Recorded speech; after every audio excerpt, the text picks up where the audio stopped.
लाडकी बहीण योजनेतर्फे महत्त्वाची अपडेट ही आलेली आहे.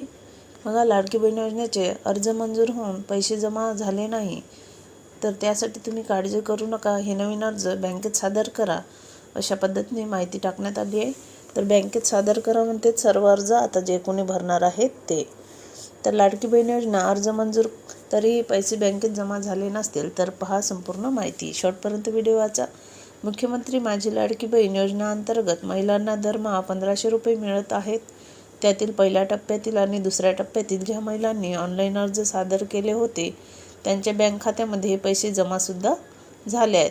ऑनलाईन अर्ज केल्यानंतर तुम्हाला जर मंजुरीचा संदेश आला असेल तर तुमच्या बँक खात्यामध्ये हे पैसे जमा होणे अपेक्षित आहे. परंतु अनेक महिलांना माझी लाडकी बहीण योजनेचा अर्ज मंजूर होऊनही अजून त्यांच्या बँक खात्यामध्ये पैसे जमा झाले नाहीत.